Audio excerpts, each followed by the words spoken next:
We're counting down the 20 famous British food traditions that have faded into history.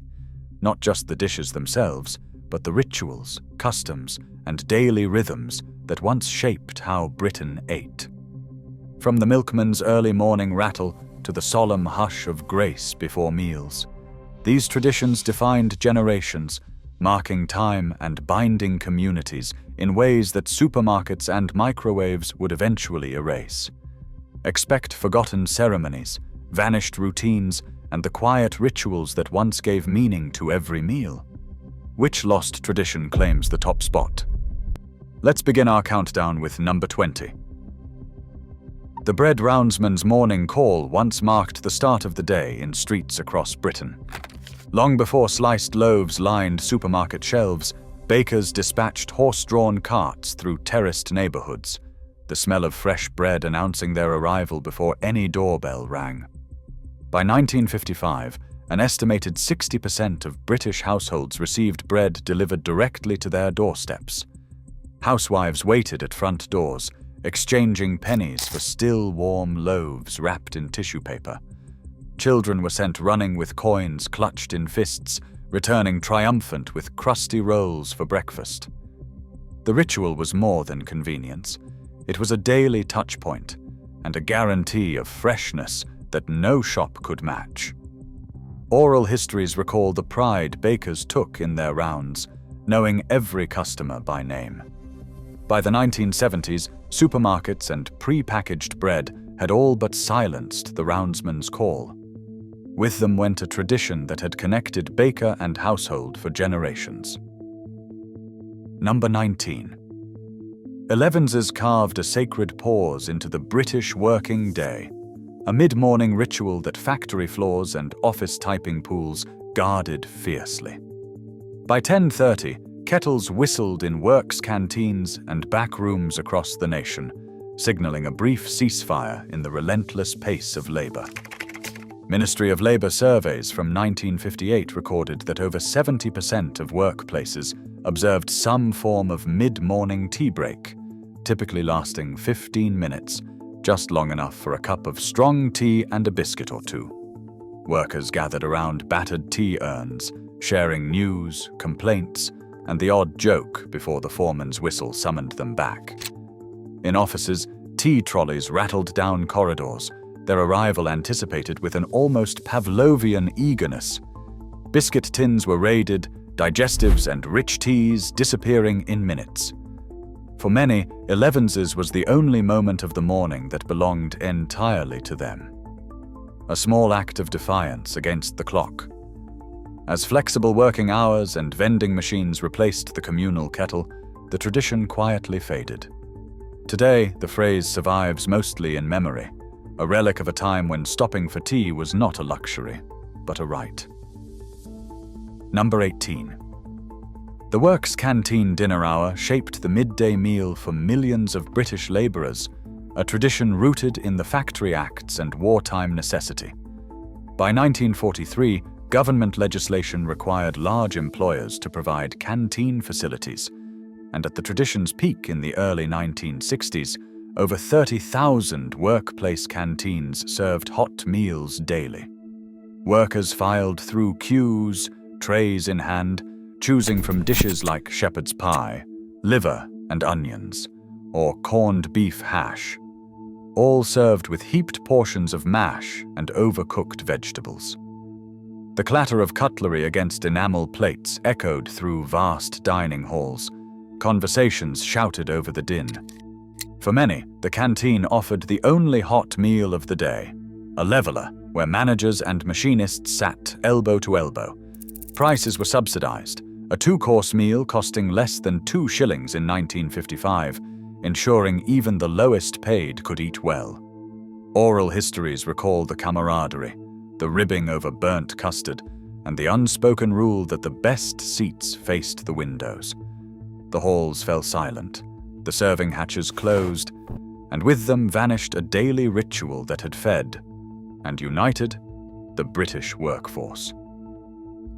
Fish Friday ruled the end of the working week for Catholic and non-Catholic households alike, a tradition that owed as much to religion as to the rhythms of the fishing fleet. Church doctrine forbade meat on Fridays, and even as observance waned, the habit lingered. By the early 1960s, fish and chip shops reported that Friday takings often doubled those of any other night. Queues snaked out of doors and down pavements, families clutching coins and anticipation in equal measure. The smell of hot vinegar and battered cod drifted through streets, a signal that the week's labor was nearly done. Housewives who cooked every other night gladly surrendered the stove, sending children to join the queue with orders memorized. For many, Fish Friday was less about faith and more about ritual, a pause before the weekend, a treat earned through 5 days of toil. Oral histories recall the paper-wrapped bundles eaten straight from the bag, fingers greasy and spirits high. As supermarkets introduced frozen fish fingers and takeaway options multiplied, the Friday pilgrimage to the chippy lost its hold. The queues shortened, the tradition dimmed, and Fish Friday became a memory rather than a rule. Number 16. The Sunday roast ritual once commanded the week's centerpiece, a meal that demanded preparation, patience, and the presence of the entire family. In the 1950s, the National Food Survey recorded that over 80% of British households sat down to a roast dinner every Sunday, the aroma of beef, lamb, or pork filling homes from mid-morning. Housewives rose early to season joints and peel mountains of potatoes, timing every element to land on the table at precisely 1 o'clock. Children were scrubbed and dressed, fathers kept out of the kitchen, and the best china laid out even in the humblest terraces. The meal itself was a performance. Carving the joint was the patriarch's duty. A moment of theater watched in respectful silence. Vegetables were passed, gravy poured, and for 1 hour the family gathered without distraction. Oral histories speak of the unspoken rules. No elbows on the table, no speaking with your mouth full, and absolutely no leaving until everyone had finished. As working patterns shifted and convenience foods rose, the Sunday roast lost its grip on the calendar. Families scattered, microwaves hummed, and the ritual that once anchored the week became an occasional indulgence rather than a sacred tradition. Number 15. Grace before meals once hushed tables across Britain. It was a moment of solemnity before the first forkful was lifted. In the post-war years, surveys suggested that nearly half of British families observed some form of grace, whether a mumbled blessing or a formal recitation passed down through generations. Children clasped hands, heads bowed, and even the hungriest waited in silence as the words were spoken. The tradition crossed denominational lines. Anglican, Catholic, Methodist, and non-conformist households alike paused to give thanks for the food before them. School dinners began with grace, the hall falling silent as a teacher or head boy led the prayer. For many, it was less about piety and more about discipline, a reminder that meals were not to be taken for granted. Oral histories recall the awkwardness when guests forgot the custom, the gentle correction from a grandmother, and the way the ritual marked the boundary between chaos and order. As secularism spread and family meals grew rarer, grace faded from most tables. Today it survives mainly in formal settings and in nostalgic memory, a tradition that once reminded every diner that even the simplest meal was a blessing. Number 14. The Christmas goose presided over the festive table long before turkey claimed the throne. In the early 20th century, goose was the centerpiece of Christmas dinner for working-class families. Its rich, fatty meat, a rare indulgence saved for the most important day of the year. Goose clubs flourished in factories and neighborhoods, workers paying a few pence each week throughout the year to guarantee a bird come December. By 1930, An estimated 2 million geese were consumed in Britain each Christmas, their carcasses hanging in butchers' windows like trophies of the season. The preparation was a ritual in itself. Housewives rendered the fat for cooking, stuffed the cavity with sage and onion, and roasted the bird until the skin crackled and glistened. Children watched through oven doors, counting the hours until the feast. Oral histories recall the reverence with which the goose was carved, the way every scrap was saved, and the rich drippings spread on bread for days after. As turkey prices fell and American influence grew, the goose retreated from the British Christmas. By the 1960s, it had become a rarity, its memory preserved only in Dickens and the stories of grandparents who remembered when Christmas meant goose, not turkey. Stir-up Sunday gathered families around the mixing bowl on the last Sunday before Advent, a tradition that bound the making of Christmas pudding to the church calendar. The name came from the Book of Common Prayer, whose collect for that day began with the words, "Stir up, we beseech thee, O Lord." Housewives took the phrase literally, summoning every member of the household to take a turn stirring the heavy pudding mixture, always clockwise, always making a wish. By the 1950s, surveys suggested that over 60% of families still made their own Christmas pudding, the ritual as important as the result. Children clamored for their turn at the bowl, eyes squeezed shut as they whispered secret hopes into the fragrant batter of sweet, dried fruit and spices. Silver sixpences were dropped in for luck, wrapped in greaseproof paper, a hidden treasure to be discovered on Christmas Day.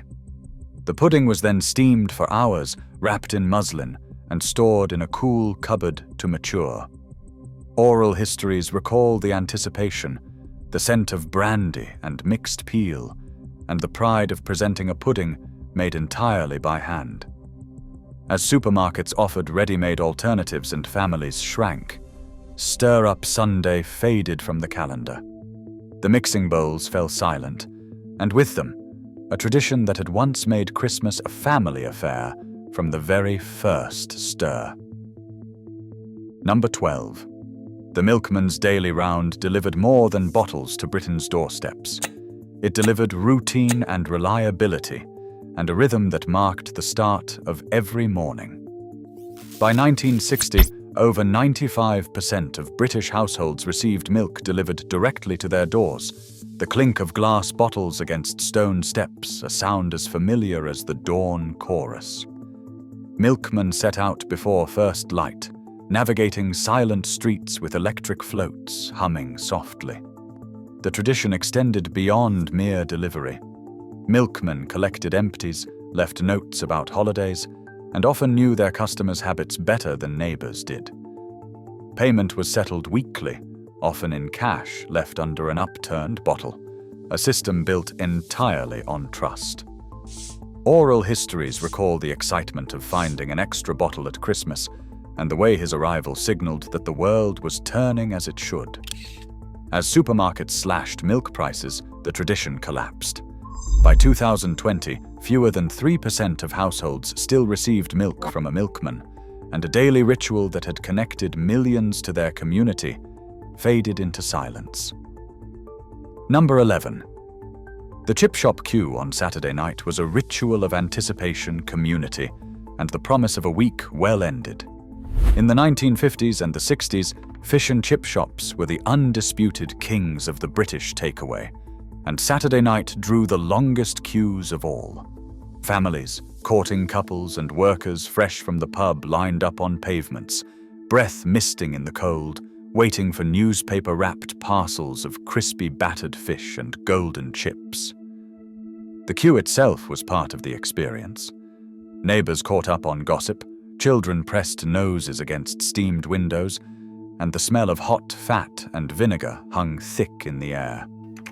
Oral histories recall the theatre of the fryer, the sizzle as fresh batches hit the oil, and the unspoken etiquette of who stood where. Regulars were greeted by name, orders remembered without asking, and the counter banter was as warming as the food. As kebab shops, curry houses, and fast food chains multiplied, the Saturday chip shop queue lost its monopoly on the nation's appetite. The pavements cleared, the wait shortened, and a tradition that had once marked the week's end for millions became just another option among many. Number 10. Harvest suppers brought villagers together in celebration of the land's bounty, a tradition stretching back centuries, but still thriving in the post-war years. Each autumn, church halls and village greens filled with long trestle tables laden with pies, hams, fresh bread, and vegetables pulled from local fields. By the 1950s, over 70% of rural parishes held some form of harvest gathering. The event was marked in church calendars and anticipated for weeks. Farmers, laborers, and shopkeepers sat side by side, differences of class and income set aside for one evening of shared gratitude. The vicar offered thanks, hymns were sung, and much of the food was donated by parishioners and consumed with gusto and good cheer.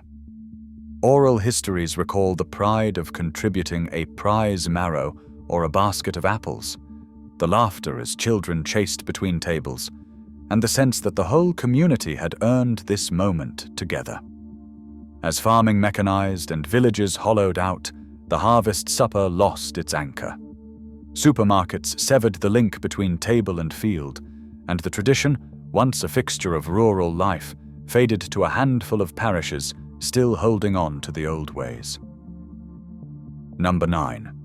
The Seaside tea ritual marked the high point of the British holiday, a tradition inseparable from windbreaks, sandy sandwiches, and the faint taste of salt on every bite. In the 1950s and the 1960s, over 30 million Britons took their annual holiday at coastal resorts, and tea on the beach or in a seafront cafe was the centerpiece of each day. Families unpacked wicker hampers or queued at promenade tea rooms, ordering pots of strong tea, scones with jam, and slices of Victoria sponge. Children clutched sticky buns, parents sighed contentedly, and for one glorious hour, the worries of the working year dissolved into the sound of waves and seagulls. Oral histories recall the anticipation of the tea hamper, the arguments over who got the last cucumber sandwich, and the way the seaside air made everything taste better.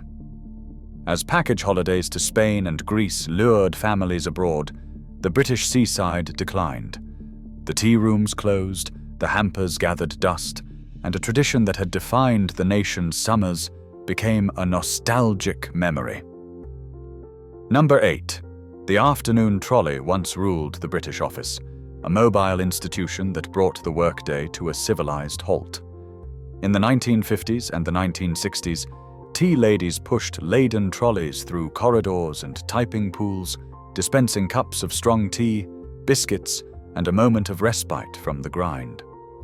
Companies employed dedicated staff for the task, the trolley's rattle signaling the approach of the day's most welcome interruption. Workers paused mid-task, mugs extended, as the tea lady poured with practiced efficiency, remembering who took sugar and who preferred their brew strong enough to stand a spoon in. The tradition was more than refreshment. It was a leveler, a moment when managers and clerks alike queued for the same cup, exchanging pleasantries and the odd complaint. Oral histories recall the unspoken competition for the last custard cream, the warmth of a hot mug on a cold afternoon, and the way the trolley marked time in offices where clocks seemed to crawl. As vending machines and instant coffee invaded, the tea trolley retreated.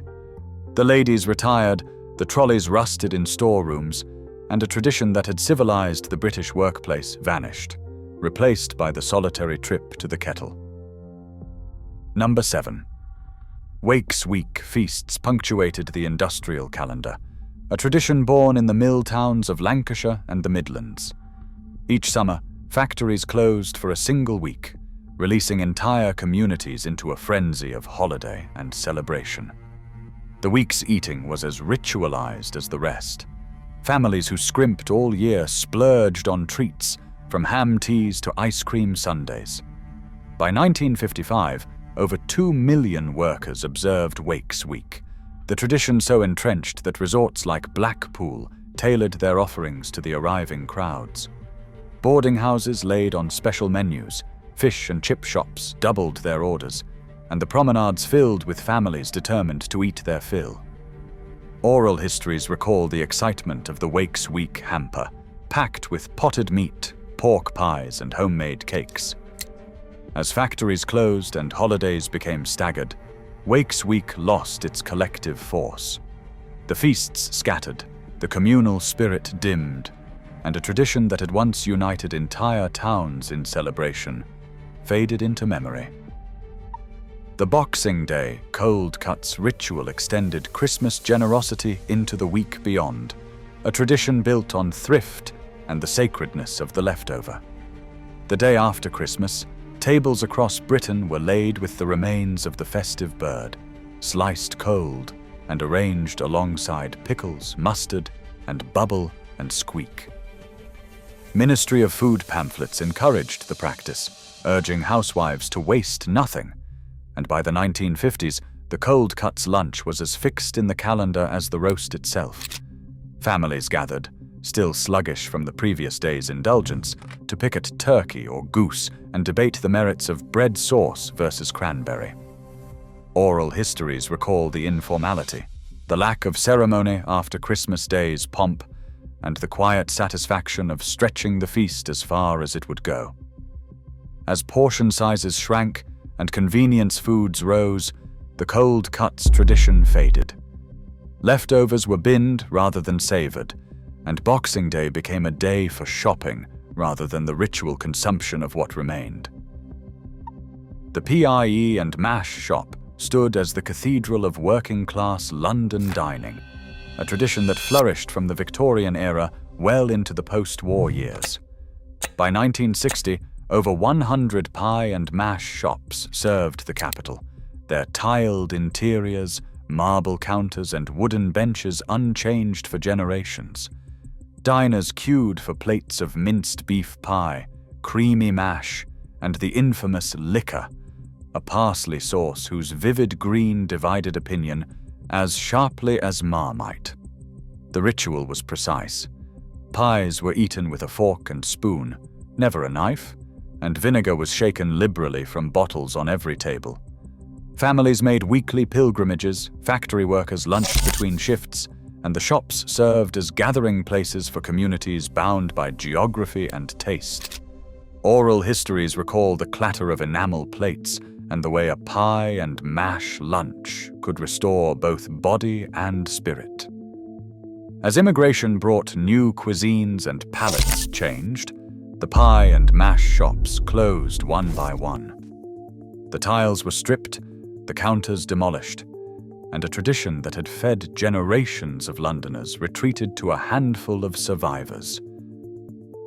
Number 4. The formal tea service ruled the British parlour, a ritual of pot, cup, and etiquette that once marked the boundary between civilization and chaos.